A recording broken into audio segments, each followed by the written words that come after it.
بسم الله الرحمن الرحيم. السلام عليكم ورحمة الله وبركاته.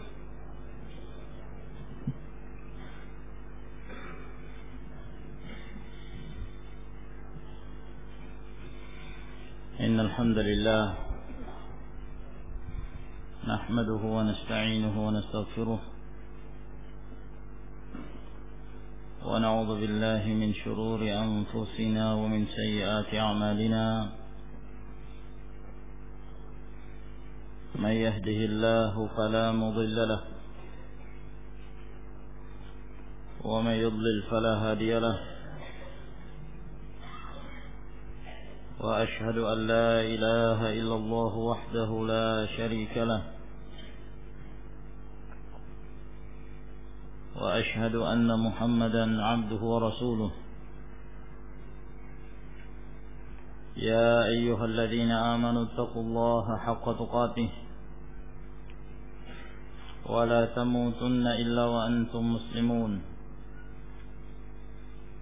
يا أيها الناس اتقوا ربكم الذي خلقكم من نفس واحدة وخلق منها زوجها وبث منهما رجالا كثيرا ونساء. واتقوا الله الذي تساءلون به والأرحام إن الله كان عليكم رقيبا. يا أيها الذين آمنوا اتقوا الله وقولوا قولا سديدا يصلح لكم أعمالكم ويغفر لكم ذنوبكم، ومن يطع الله ورسوله فقد فاز فوزا عظيما. أما بعد، فإن أصدق الحديث كلام الله تعالى، وخير الهدي هدي محمد صلى الله عليه وعلى آله وسلم، وشر الأمور محدثاتها، فإن كل محدثة بدعة، وكل بدعة ضلالة، وكل ضلالة في النار. معاشر المسلمين رحمكم الله. Alhamdulillah, pada malam hari ini Allah Jalla wa'ala kembali mempertemukan kita di dalam majelis ilmu, dalam kajian rutin kita yang membahas kitab yang paling sahih setelah Al-Quranul Karim, yang masyhur dengan penyebutan Sahihul Bukhari. Dan kita masih dalam Kitabul Ilmi. Pada pertemuan yang lalu telah kita bacakan dan jelaskan hadis Abi Hurairah radhiyallahu taala anhu di dalam bab kitabatul ilm, bab menulis ilmu, anjuran untuk menulis apa yang dia dengarkan dan apa yang dia lihat dari al-ilmu nafi', ilmu yang bermanfaat, khususnya ilmu syar'i yang mendatangkan kemaslahatan bagi seorang hamba di dunia dan di akhirat. Dan kita masih melanjutkan pembacaan beberapa hadis masih dalam bab yang sama, yang menjelaskan tentang menulis ilmu. Berkata Imam Abu Abdullah Muhammad ibn Ismail ibn Ibrahim ibn al-Mughirah ibn Bardizbah الجعفي مولاهم البخاري رحمه الله تعالى: حدثنا علي بن عبد الله. Telah memberitakan kepada kami Ali bin Abdullah As-Sa'di Abul Hasan Al-Madini Al-Basri, yang lebih dikenal dengan penyebutan Ali Al-Madini. Beliau adalah salah seorang di antara guru-guru Al-Imam Al-Bukhari rahimahullah ta'ala, yang termasuk dari para imam-imam Al-Jarh wa Ta'dil, imam yang diambil ilmunya dalam memberikan rekomendasi dan pujian kepada perawi atau mencerca mereka. Dan bahkan Al-Imam Al-Bukhari rahimahullahu ta'ala, dengan keilmuan yang luas yang beliau miliki dan hafalan yang kuat, beliau sangat memuliakan gurunya ini, Ali Al-Madini. Dan kebanyakan ilmu yang didapatkan oleh Imam Al-Bukhari rahimahullah, khususnya dalam ilmu mengenal dan mengetahui penyakit-penyakit yang terdapat di dalam hadis, kebanyakannya Imam Al-Bukhari mengambil dari Ali Al-Madini. Dan beliau mengatakan, mastasghartu nafsi illa 'inda Ali ibn Al-Madini. Aku tidak merendahkan diriku kecuali, aku tidak menghinakan diriku, merasa rendah, kecuali apabila berada di dekat Ali ibn Al-Madini rahimahumullahu ta'ala, yang menunjukkan ketinggian dan keluasan ilmu yang dimiliki oleh Ali Al-Madini rahimahullahu ta'ala. Qala haddatsana Sufyan. Apabila Ali bin Abdullah Al-Madini meriwayatkan dari Sufyan, yang dimaksud adalah Sufyan ibn Uyainah Abu Muhammad Al-Hilali. Beliau berasal dari Kufah. Qala haddatsana Amrun. Beliau berkata, telah memberitakan kepada kami Amr bin Dinar, dan beliau berasal dari Makkah. Ini juga yang menunjukkan bahwa Sufyan yang dimaksud di sini adalah Sufyan bin Uyainah, sebab Sufyan bin Uyainah sering meriwayatkan hadis dari Amr bin Dinar. Qala akhbarani Wahab ibn Munabbih. Beliau berkata, telah mengabarkan kepadaku Wahab bin Munabbih Al-Yamani, Abu Abdullah Al-Abnawi. Beliau berasal dari negeri Yaman. Naam, penisbahan beliau San'ani Az-Zamari, dari Zamar, yang sekarang ini letaknya di Yaman Utara. Adapun Sana'a, ibu kota Yaman Utara, sedangkan Az-Zamar perjalanan kurang lebih 3 jam dari Sana'a. Dan di sana juga ada markaz Ahlus Sunnah, atau yang kita sebut pondok atau ma'had Ahli Sunnah, yang mendirikannya salah seorang dari murid-murid Asy-Syaikh Muqbil Al-Wadi'i rahimahullah ta'ala. Beliau bernama Utsman, Asy-Syaikh Utsman As-Salimi hafizahullah ta'ala. Dan Asy-Syaikh Utsman As-Salimi hafizahullah ta'ala ini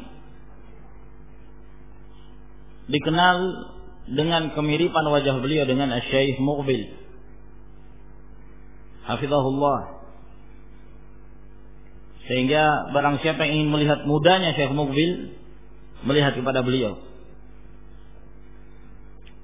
Nah, dandanan beliau juga kurang lebih sorbannya. Nah, ditambah lagi cara penyampaiannya sangat mirip dengan Syekh Muqbil rahimahullahu taala, dan Syekh Utsman As-Salimi hafizahullah, ketika beliau masih belajar di Damaj, beliau yang menggantikan kedudukan Syekh Muqbil pada saat Syekh udzur dan berhalangan untuk hadir dalam pelajaran-pelajaran beliau. Nah, telah mengabarkan pada kami Wahab bin Munabbih an akhihi, dari saudaranya. Wahab bin Munabbih meriwayatkan dari saudaranya, yaitu Hammam bin Munabbih. Hammam bin Munabbih, dan Hammam ini kakaknya Wahab bin Munabbih.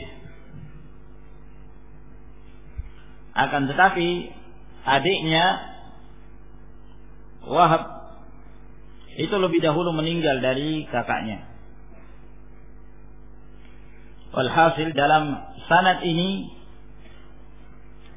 Amr bin Dinar meriwayatkan dari Wahab bin Munabbih dari saudaranya Hammam.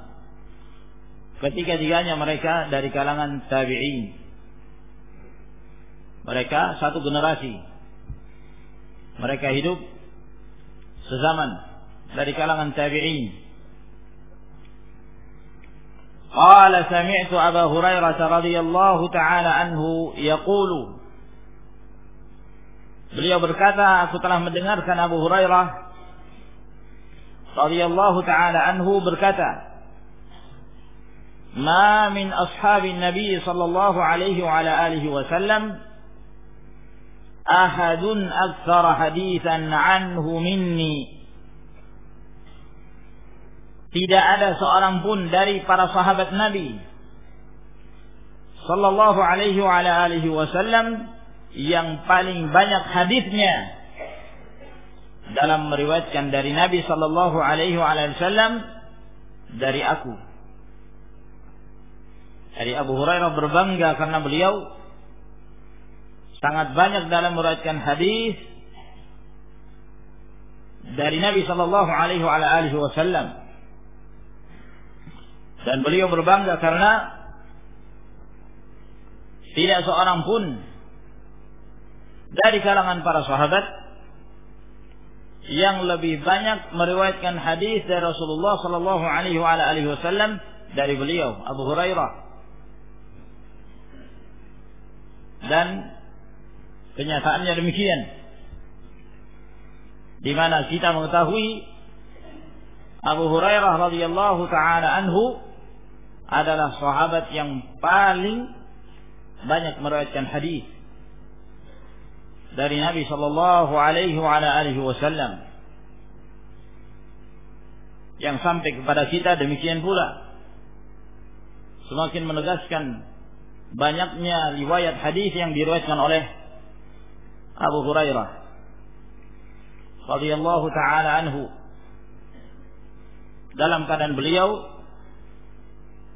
masuk Islam dalam peristiwa Khaybar pada tahun ke-7 Hijriah, yang menunjukkan tidak lamanya beliau bersama Rasulullah sallallahu alaihi wasallam, antara 3 sampai 4 tahun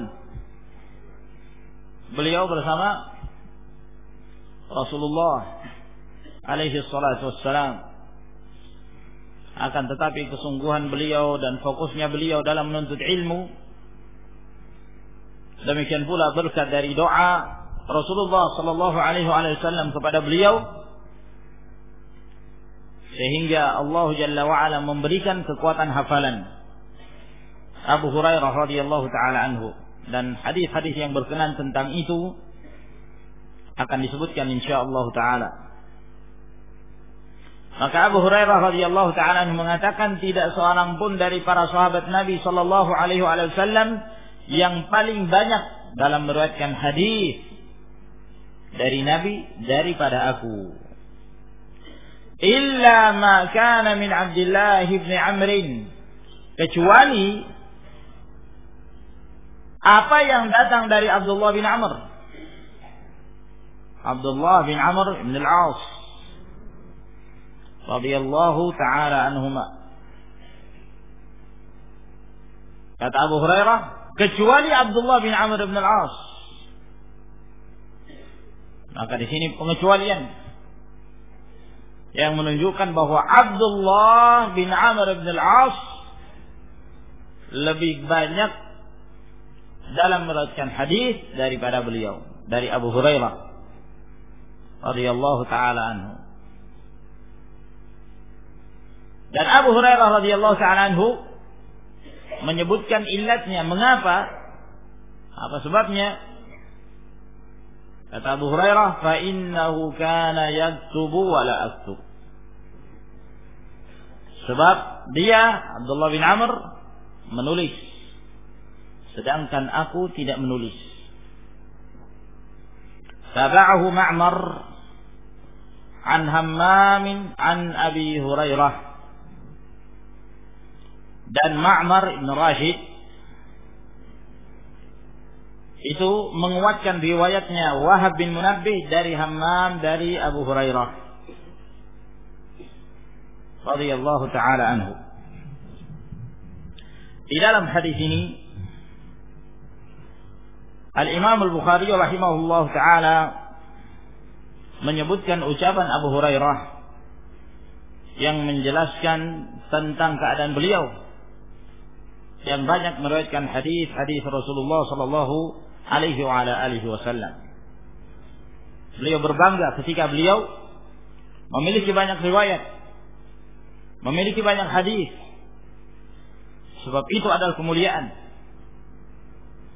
Sehingga Abu Hurairah radhiyallahu taala anhu beliau menjadi salah seorang dari wi'a al-ilm, penyimpan ilmu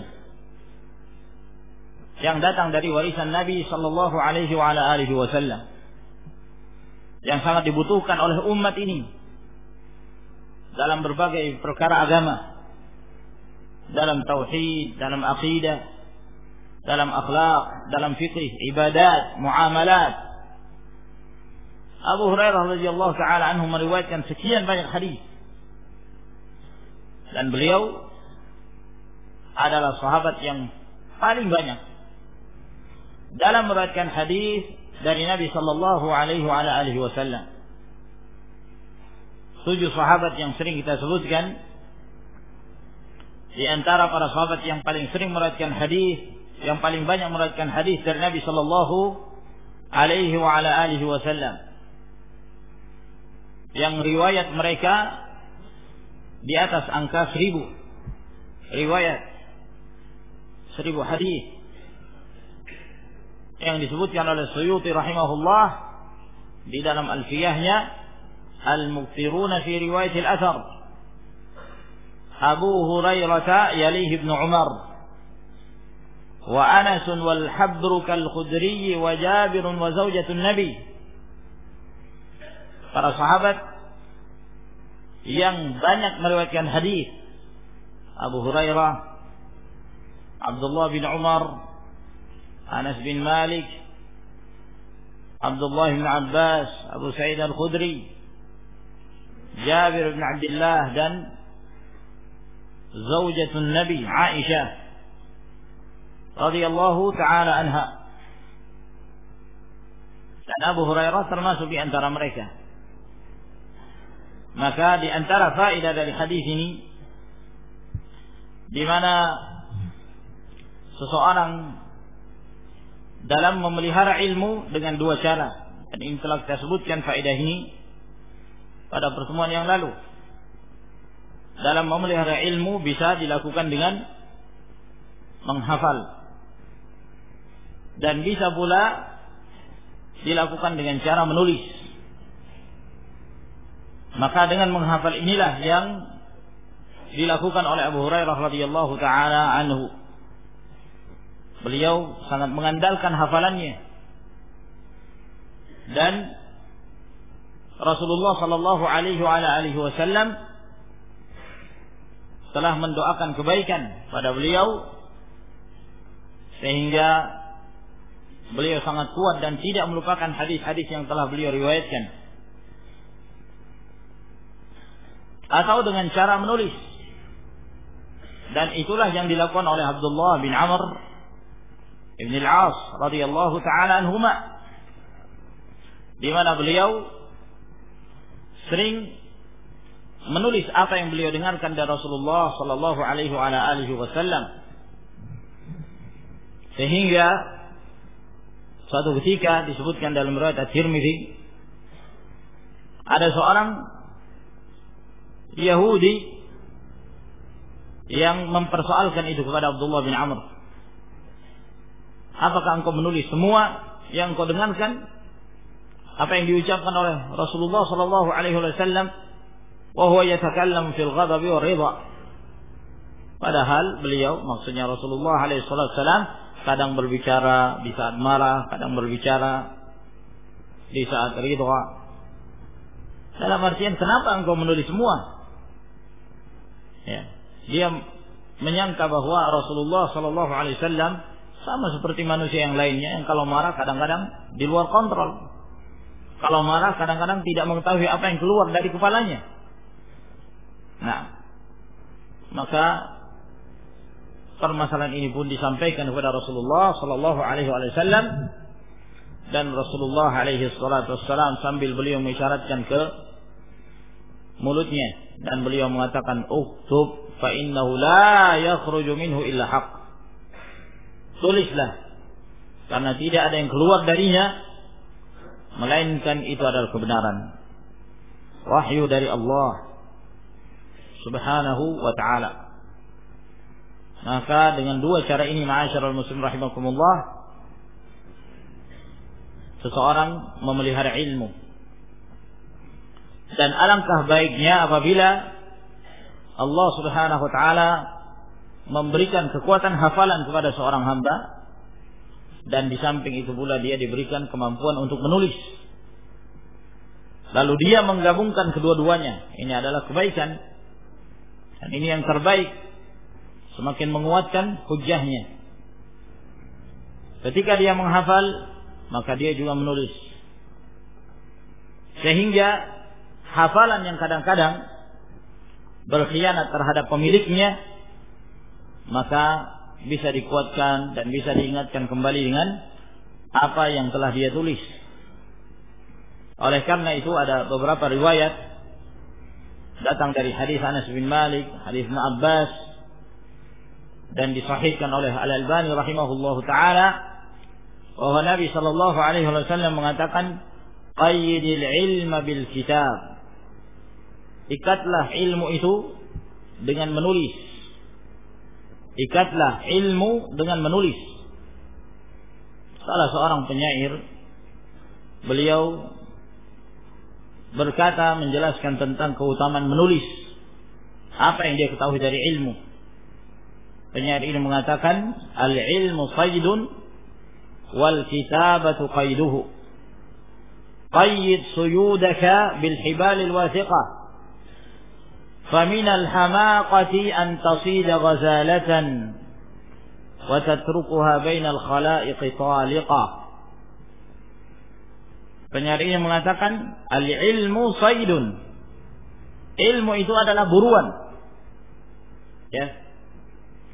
Ilmu adalah buruan.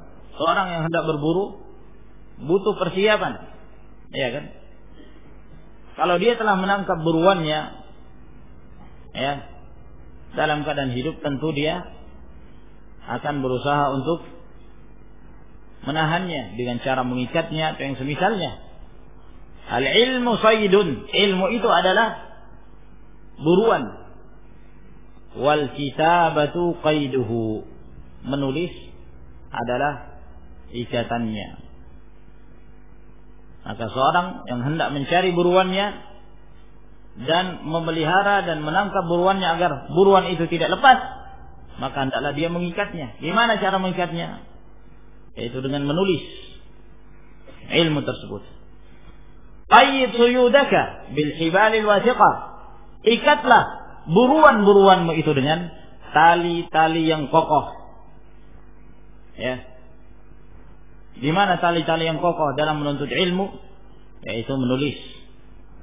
Gunakan tulisan yang bagus, yang jelas, yang kalau dibaca itu tidak sulit. Karena ada sebagian mereka menulis, yang menulisnya sendiri tidak mampu membacanya, apalagi orang lain. Yang menulisnya nggak bisa membaca, apalagi orang lain. Nah, maka tulis dengan tulisan yang bagus.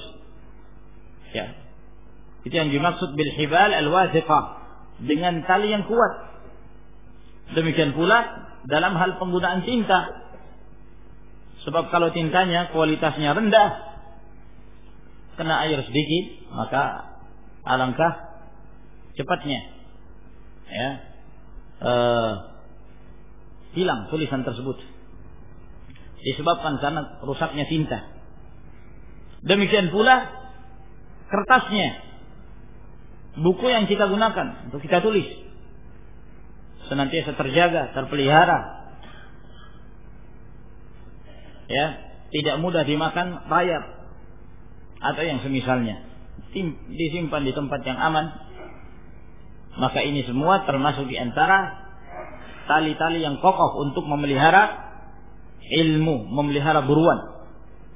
Faminal hamaqati an tasida ghazalatan, dan termasuk di antara kebodohan engkau hendak berburu seekor kijang, wa tatrukuha bainal khalaiqi taliqah, setelah kamu tangkap kamu biarkan dia lepas, ya, sehingga diambil oleh yang lainnya. Nah, sudah dapat, gak ada ikatannya, simpan saja di situ. Hewan kan gak mungkin dikatakan kamu istirahat di sini, tenang, jangan kemana-mana. Nah, hewan gak bisa diberitahu seperti ini. Begitu disimpan dia akan lari, akan lepas. Gimana cara menjaganya? Ikat. Maka benar apa yang disebutkan oleh penyair ini dalam memperumpamakan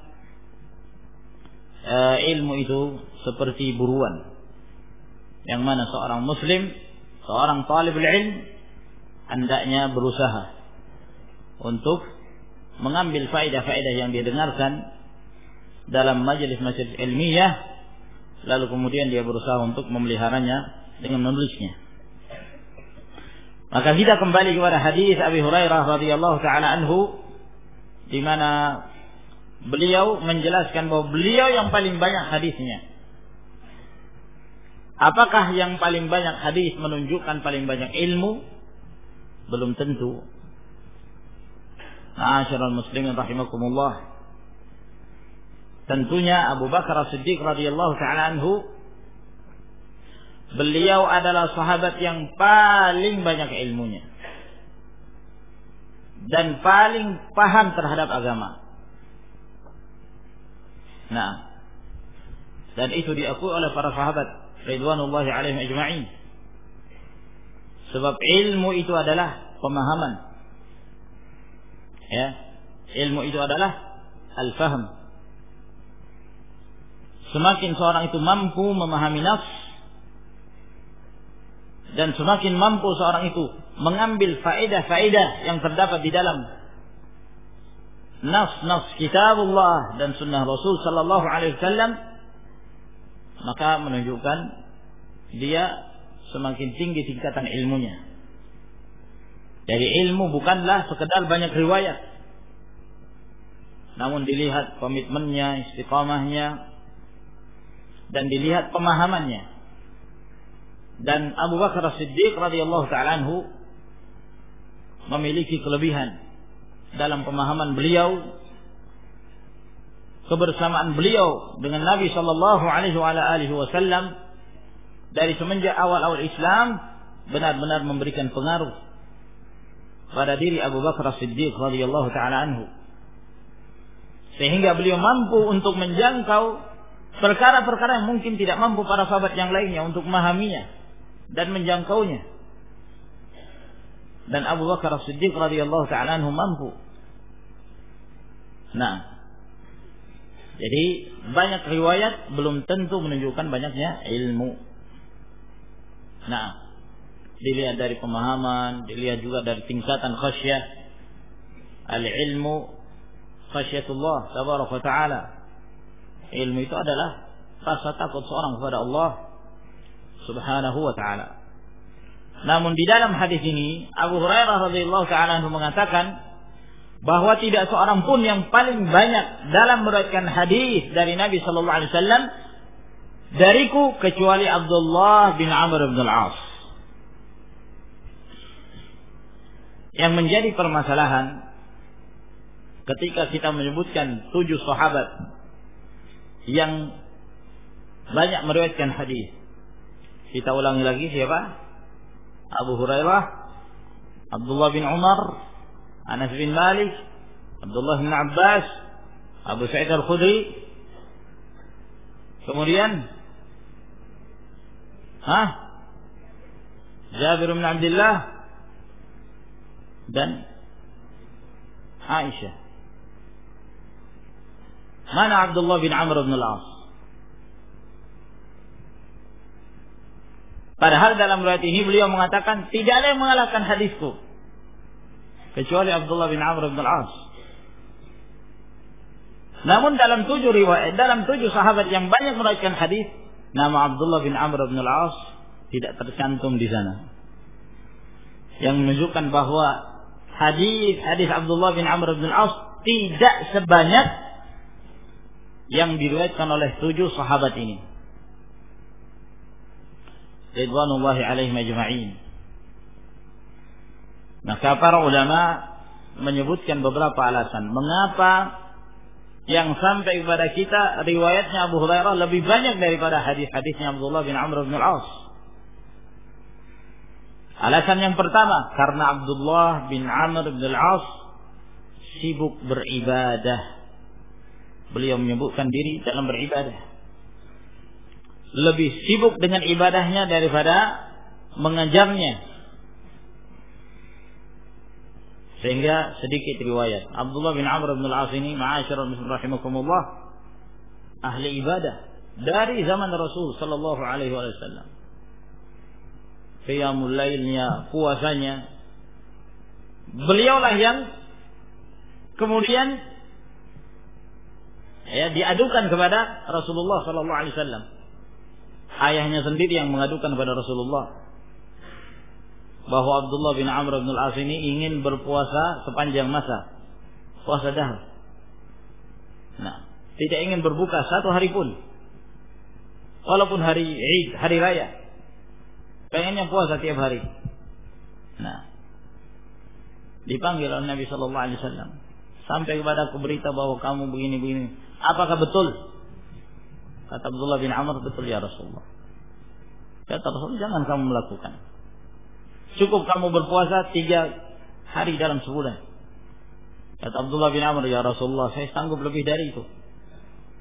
Kalau begitu, kamu berpuasa sehari, berbuka 2 hari.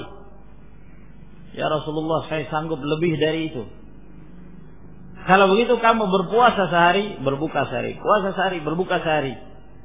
Itu adalah puasanya Daud alaihissalam. Dan tidak ada lagi yang lebih afdal dari itu.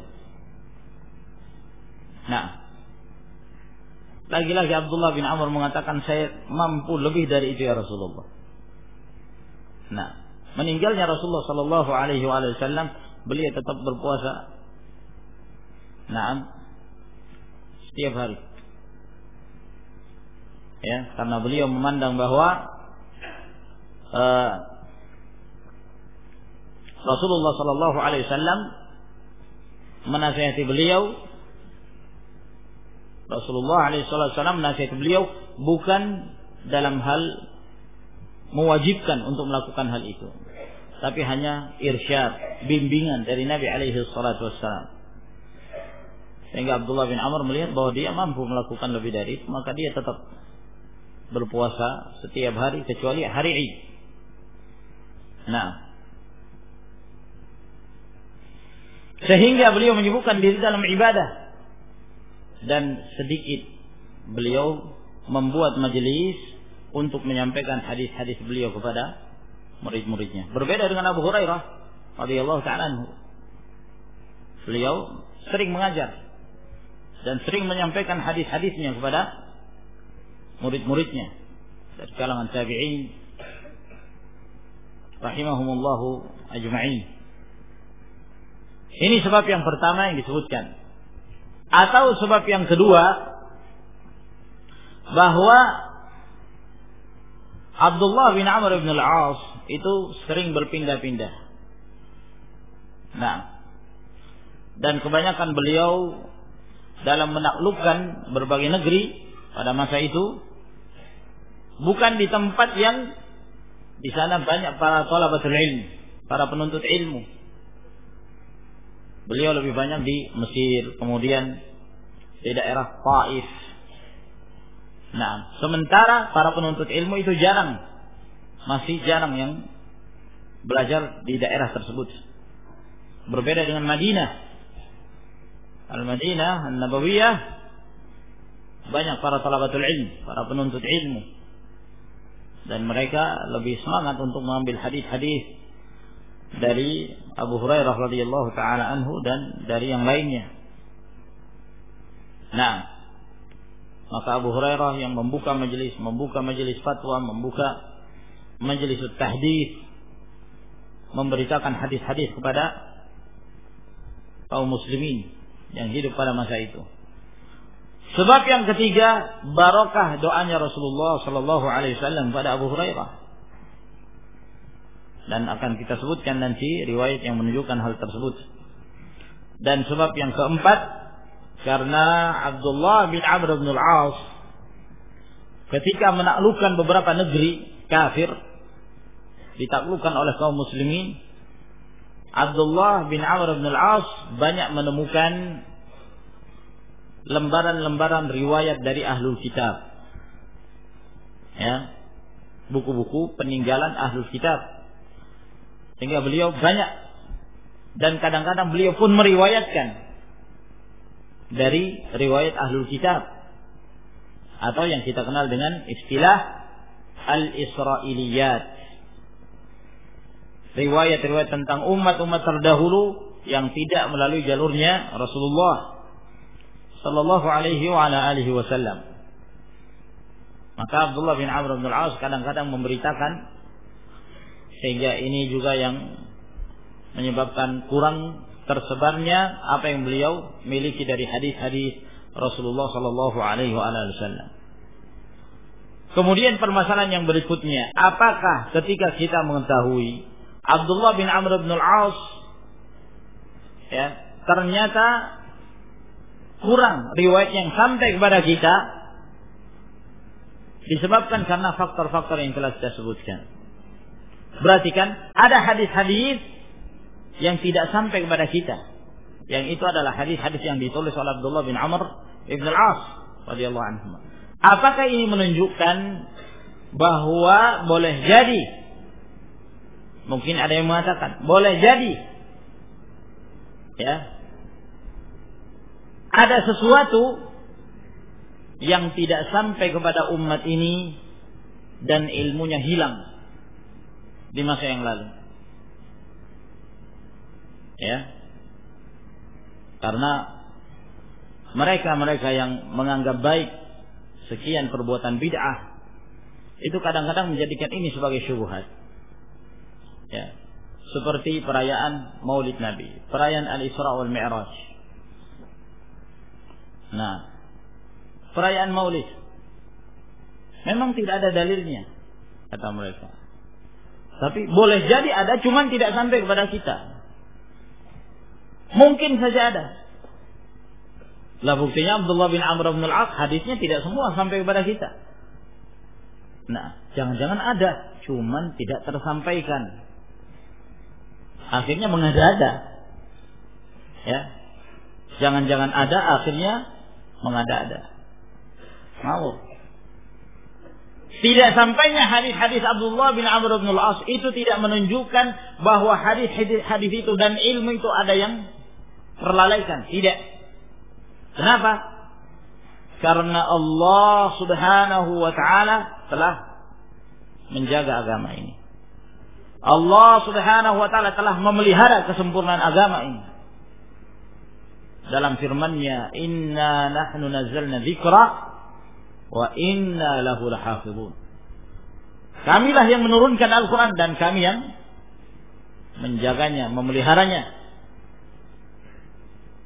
Yang maksud dengan pemeliharaan di sini adalah az-zikra, Al-Quran, dan yang menjelaskan Al-Quran Al-Karim. Dan yang menjadi penjelas Al-Quran Al-Karim adalah sunnah.